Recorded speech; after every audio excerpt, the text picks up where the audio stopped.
New intro. So much love and appreciation to those of you who have been with me for the 2 year period plus that I've been doing this.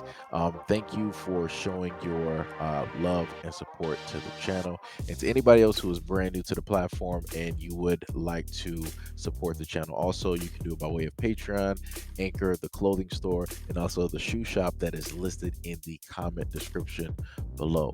And again, thank you to any and all of you guys who have been here to support this channel during the 2+ year period. I wouldn't be able to do what I do every single day without you.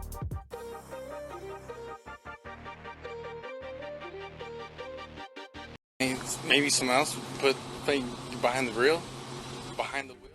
Tonight's big story, a sheriff's deputy is under internal investigation after being arrested for under the influence and being caught on camera asking the officer to let him go. Good evening, I'm Tramai in for Caribe Divine. I'm Mark Curtis. This newly released body cam video also shows the sheriff's deputy using a racial slur when the arresting officer tells him he's not above the law. Team 12's Bianca Bono joins us with the details unfolding right now. Bianca? Guys, in the video, the sheriff's deputy asks officers not to put his career at risk. But you've been drinking, dude, and you were driving. Yeah, but I'm also a police officer. ASU cops pulling over Pinal County Sheriff's Deputy Julian Navarrete after a night out in Tempe back in December. Hey, how much you had to drink today, man?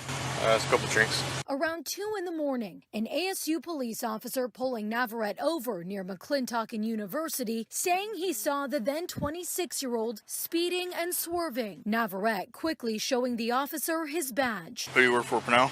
Pinal.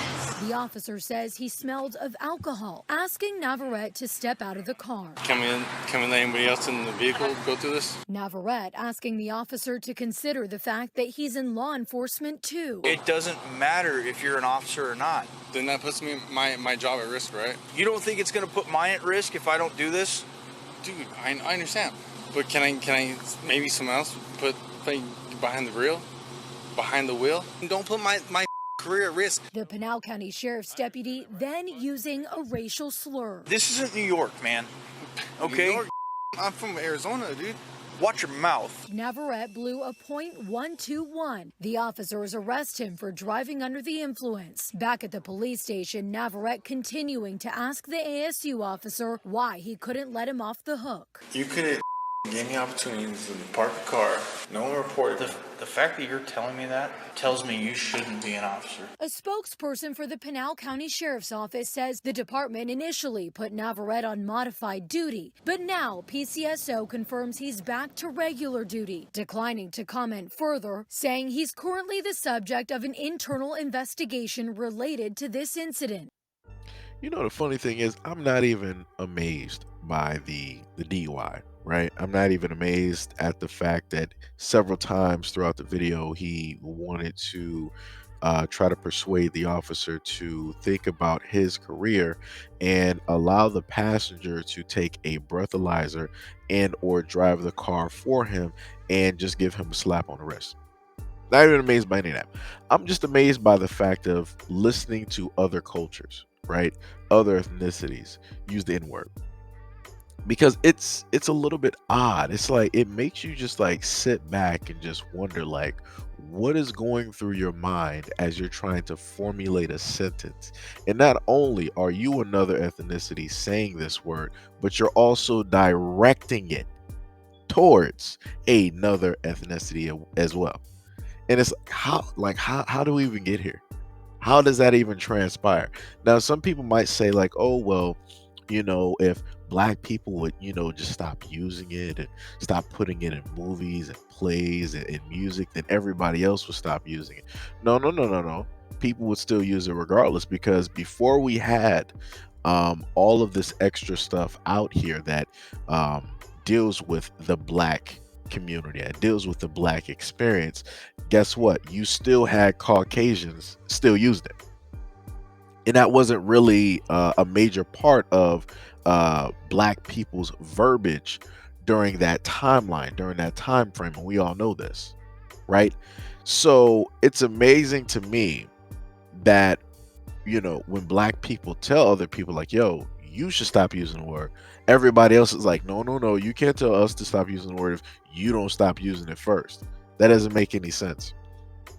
You're grown adults. You should know what to say and what not to say, right? And the other interesting thing about that is how other ethnicities will cling on to the N-word, right? Because black people have made it popular. Black people have made it famous. Black people have, in a sense, made it this, household type thing, right?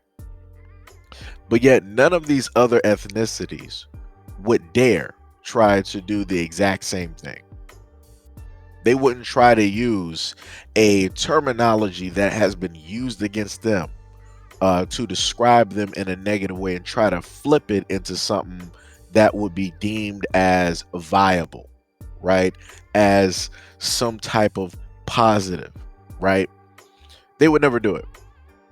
You can't name me another group of people that have done that. They haven't. And if they have, it's not to the extent that black people have at this moment in time. It's just not. Like I said, it's not even comparable. But, like I said before, that's what happens when we allow other people to be so comfortable around us, in our homes, with our music, right? And this is what happens when we don't dictate certain things, when we don't control certain things. Now, if this was back in the 90s, I promise you, he wouldn't have uttered that word towards that Caucasian officer. Wouldn't have taken place. But like I said, this just further proves that black people need to go back to a certain time, and we need to pick up from there, in a sense, versus where we are at this moment in time, right? Because I feel that as we've gone through different eras, we've progressed a little bit, but as we have progressed, we've also left some things behind. And I feel that the things that we left behind are some of the most important things that we need to carry with us throughout this journey. And last but not least, this further proves that cops always feel that they are above the law. Some people might say, well, what about the officer that did his job? That's great. He did his job that day. What if the cameras weren't there, right? What if this was in a whole different area? What do you think would have happened? I've seen cops drink and drive before, and guess what? Nobody stops them. And if they do get stopped, guess what?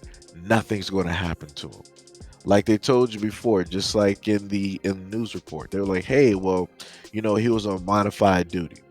And then next thing you know, they blinked twice. He was off modified duty and he was back out on the streets, and he was under internal investigation.